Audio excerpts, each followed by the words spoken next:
Well, welcome to the next topic in 12th standard, which I consider as the heart and souls of 12th biology, that is principle of inheritance and variation. Okay, so today we are going to start the lesson which is most interesting and most what do you call reliable to score more marks. Actually, it has a ample weightage for a NEET preparation as well as for board preparation. Okay, so let us start this. What is actually this inheritance and variation?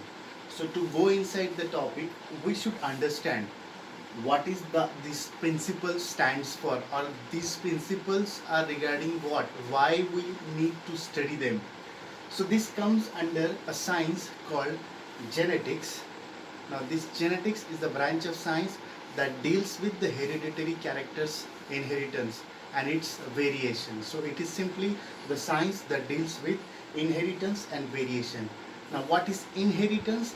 Inheritance is nothing but transfer of character from our parents to us, or from ancestor to the generations and generation. That is inheritance and variation. Okay. Now if you see, an elephant has its progeny as elephant, but all the elephants are not alike. The same way, if you see yourself, you're quite different from your brother. Your sisters are quite different from each other. Slightly we reflect the family clearness that we belong to family. But if you go to your cousins, your neighbors, the one in another city, the one in another state, or the someone to is in another country, we are quite different. So this variation is because of difference in our genetics, that is inherited differently by different combination from different parents. Okay, that is from grandparents to parents to us and then to next generation. So this inheritance is the transfer of character from our ancestor to us, or from parents to the progeny, that is first filial generation or the first generation. And variation is differences among them. How these are inherited and what these variations lies in the logic gene, to which the great scientist Mendel, which we'll discuss, called factor. So that gene is the one who controls our character. And the synonym for this, or an alternate name for this gene, is allele. Itself, allele is an alternate form of the same gene. Suppose one gene is located here in one chromosome, another on second chromosome. If both are controlling the same gene or same character, basically they are same gene controlling the same character, then they are actually on different location, hence they are alleles. Alleles are nothing but the alternate form of the same gene. They may express exactly same, or they may express with slightly difference. That brings us the variation in different combination. So this is the branch that deals with the inheritance and variations amongst the living system. Okay, now who coined this term genetics? Basically it is being coined by the scientist William Bateson. Okay, the scientist who coined the term genetics is William Bateson. Now before just going inside the topic, all this inheritance, what we are us, what we look like in our family, how our neighbors are different, or how different individuals are not alike, we as a mankind know this from thousands of years, that this is the root that is being present in sexual reproduction. What the scientific element, how it occurs, how it expresses, how it is inherited, was not known to the mankind. So those person who worked tremendous in this field of genetics, we must know their work, and it is one of the questions that can be asked in related to the work of scientists. I think in 2018 it is being coined, who actually mapped that chromosome, that is Stewart. Okay, so like that we should have some names who has done a tremendous contribution in this field of genetics.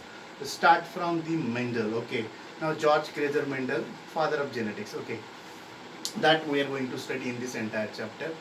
But his work was left unrecognized for 100 years almost, and that his work was being uh, revolutionized, or the work is being republished with more scientific ethics by three scientists: Hugo de Barris, Carl Kurens, and von Trechermark. So these are the three persons who rediscovered the genetic work done or landmark work done by the Mendel. Okay.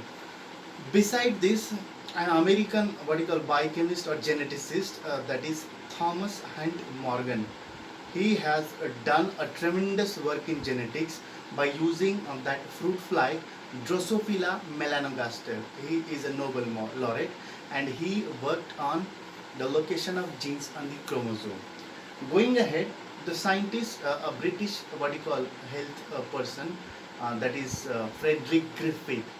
He studied that transformation occurs or transfer of characters occurs from non-pathogenic bacteria to pathogenic bacteria. Sorry, from non-pathogenic bacteria to non-pathogenic bacteria. That transforming principle experiment by this Frederick Griffith on Diplococcus pneumoniae. Okay, this transformation that a pathogenic bacteria can send its pathogenic character to non-pathogenic and make a non-pathogenic bacteria a pathogenic was being studied. That what is the transforming principle by next three scientists, that is Avery, MacLeod and McCarthy. Okay, Avery, MacLeod and McCarthy.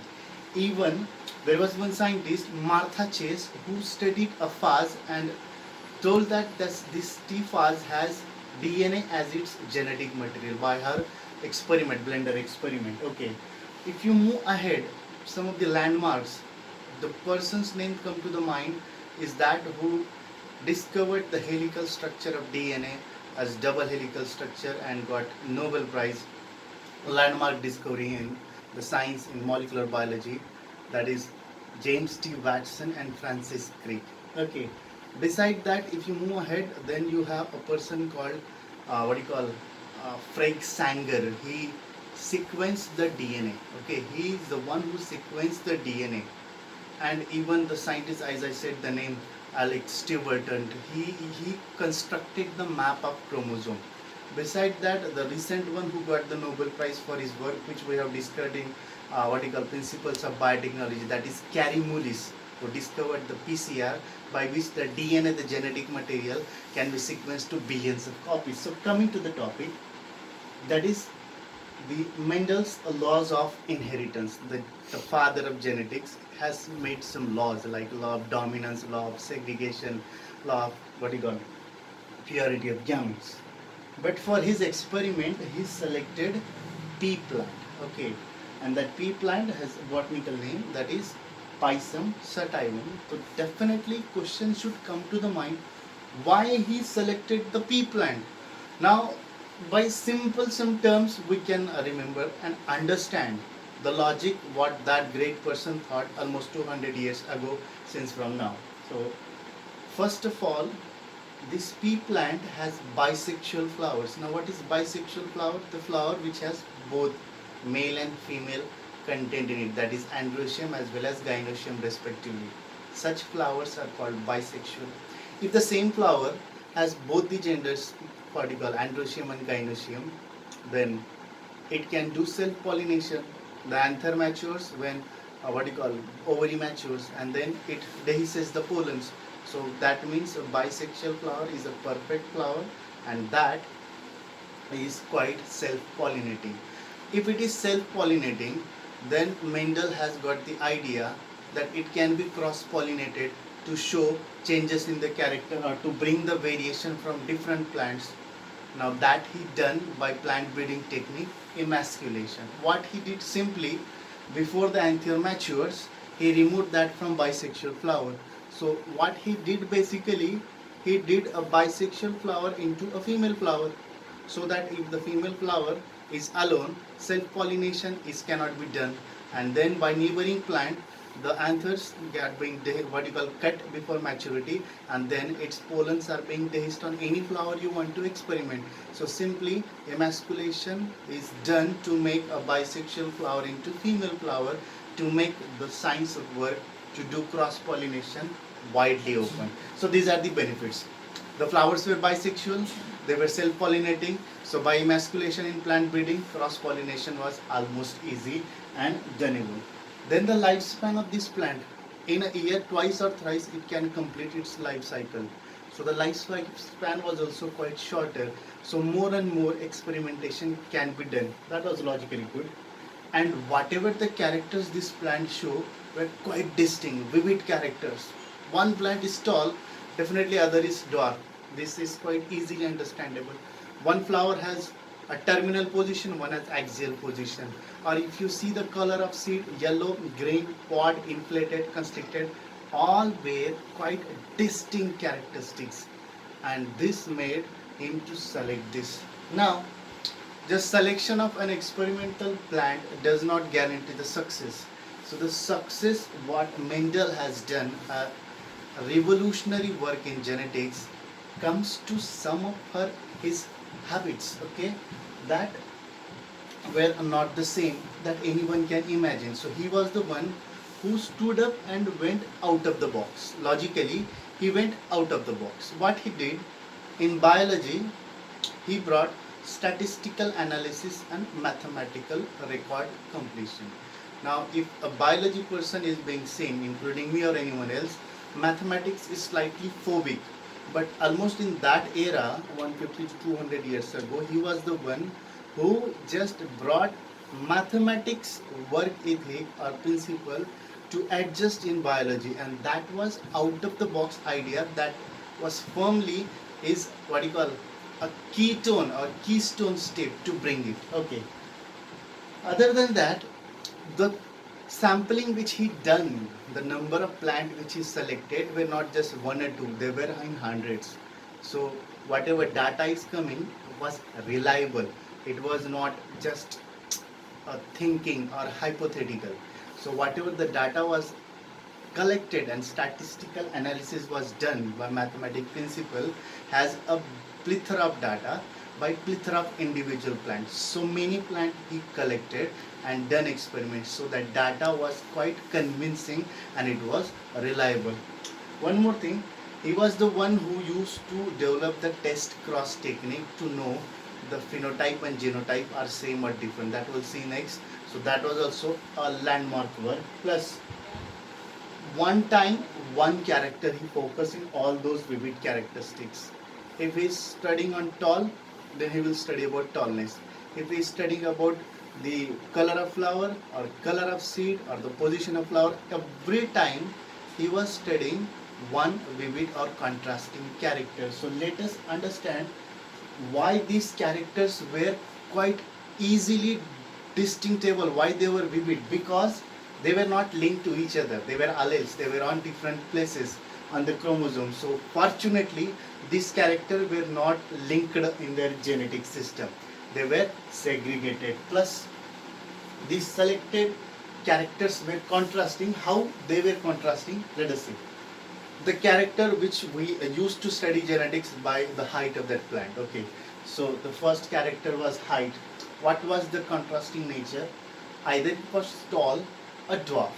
Okay, either tall or dwarf by the height. Then the flower color, either it was violet or white. Then flower position, that is either axial position or terminal position. Then pod shape, either it is inflated or either it is constricted. And then pod color, either it is green color or it is yellow color. Then the shape of the seed, seed shape, either it is round or it is wrinkled. And then finally the seed color, whether it is yellow or green.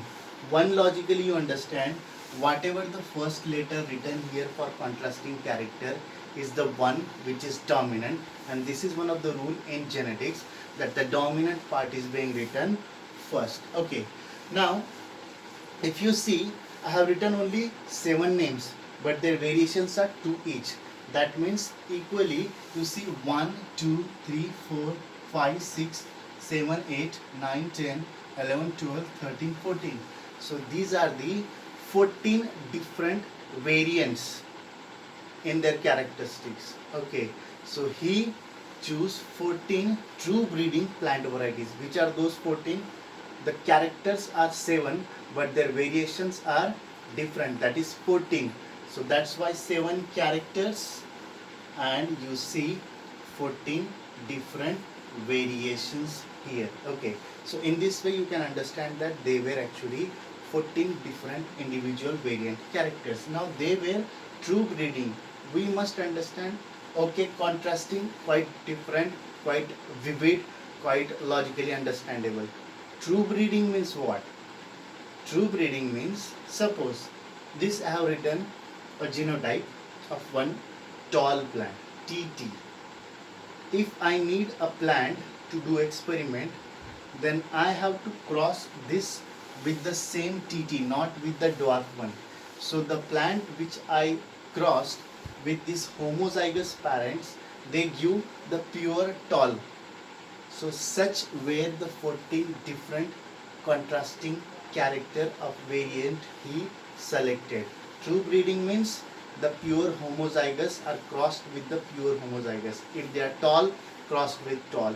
If they are dwarf, they are crossed with dwarf.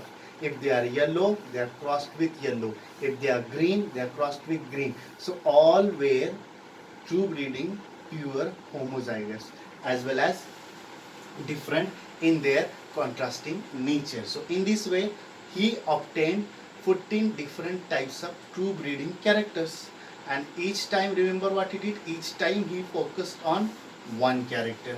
So let us start with the one character, that is a mono hybrid cross. Mono means single, hybrid means two different characters coming in one. So one individual with two individuals character, that is hybrid, and he is, or this is hybrid for one character, that's why it is called as monohybrid. Now how it comes, let us see. Consider this as the male parent and this as the female parent. So mostly the dominant character is given as the male character and the recessive as the female character, in just employing here in the genetic system. Okay, now here the dominant P stand here for parent. So we have one parenter who has both homozygous true dominant character. One female parent here, now consider female parent as dwarf, less in height, but this is also pure TT. We are crossing this masculation and then cross pollination. Now the gametes are formed before reproduction. Okay, so these two gametes segregate. So we got this homozygous TT two gametes, this small TT two gametes. Now when sexual reproduction occurs, they unite. This T unites with this T, this T unites with this T. So there are 50% chances always. Now what we got in F1 stands for first filial generation. What we got in F1, or the first progeny or the first filial generation, we got the hybrid. It looks hybrid by the gamete writing also, because here see T and T same, T and T same, both capitals, both small, but this is tall, this is dwarf. Now listen, here this is tall, but this is not the same, this is a mixture of two different individuals. That's why this is called hybrid, and this is hybrid for one character, that is height of the plant. That's why it is called monohybrid. Now what he did smartly, to see whether they are really tall, he does selfing, and he does selfing of which individuals? First generation individuals. So TT, the hybrid, he made so many what you call hybrids brought together and did selfing of this F1 generation. Okay, so when he did this hybridization, crossing of two F1 individuals, this is both these are F1 individuals, and then the results were slightly unimaginable for him, that the character which he saw lost for dwarfness in F1 generation, when self this F1 progenies, he recovered that character in F2 generation. How it is? Simply by keeping these genes or these letters or its combination in a square shaped checkerboard that is being developed by C. Punnett, Reginald C. Punnett. Okay. Now how we are dealing with this? See, one parent TT hybrid. Okay. Now this is parent because this is F1 generation, and we are crossing the progenies of F1 generation. Now this progeny is now become parent in F2 generation. Okay, so we got one progeny T, the hybrid one. It is not homozygous, it is heterozygous. This is homozygous, this is homozygous, but this is heterozygous, just like this is heterozygous. So we are crossing two heterozygous F1 progeny. We crossed with homozygous tall and homozygous dwarf. We got the tall which was heterozygous. To understand this, we have to put this in this box. So see the gametes separated. Okay, here TT of these two, TT of these two. Now they crossed and found the F1. In F1 what we are doing? We are taking this TT and this TT. So keep this gamete T here, T here, for this T here and T here. This is how we are making the combination. Simple. These gametes we kept in this outside the boxes. This is the way we write this Punnett square. Okay. Now see this. T here, T here. One parent's gamete. T here, T here. Another parent's gamete. Now you just take this as one as male parent, one as female parent. You are done the crossing. Now see the combination. How these alphabets came here.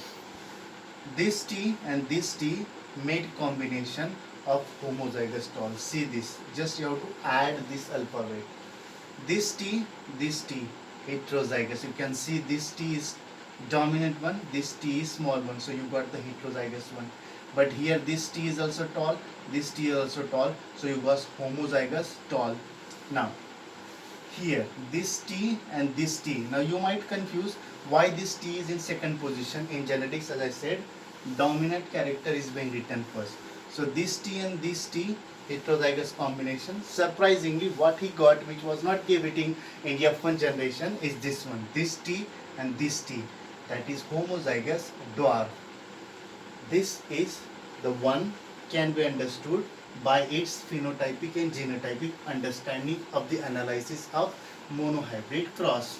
Homozygous tall, we got 1. Heterozygous tall, we got 2. Homozygous dwarf, we got 1. So these three different types are the phenotypes. Okay. So in phenotype, 3 are tall. 3 are tall. 1 is dwarf. 1 is dwarf. So the phenotype of this F1 or F2 crossing or selfing is 3:1, but its genotype is 1:2, 2:1. There are no any complication if we go in a simple process. What we have done? We have done selfing of F1 generation. What we have done? We have separated the gametes, put in a Punnett square and made the combination. This is what Punnett square has done. What we have got? We got tall, we got dwarf. But tall are two different type tall. One is homozygous tall and the second one is heterozygous tall. So this is what shows that the characters are different by different combination, and some characters skip because of presence of another character which dominates the one. So that is the law of dominance that we see in our next video. But for this, understand that when we do selfing of F1 progeny, we definitely get the one character which was lost in F1 but re-emerged in the second generation after selfing. Now this shows, simply you have to remember here the data of phenotype and genotype of monohybrid cross. Phenotype is 3:1, that is 3 tall, 1 dwarf, and genotype is 1:2, 2:1, that is 1 homozygous tall, 2 heterozygous tall, and 1 homozygous dwarf. This remarkable work to understand the genotype, he developed one technique, that is test crossing. And what he did in test crossing, simply he crossed this F1 with, remember always with this, what you call parent, that is recessive parent. F1 with recessive parent. F1 is hybrid, heterozygous, and this is dwarf, which is homozygous dwarf. This technique of crossing the F1 with only its recessive parent is called test cross, and this test cross is used to study the genotype of the F1. So let us see. We got two examples for test cross. TT, it is a dwarf. We know that this is a recessive character. TT, we know that it is homozygous dwarf.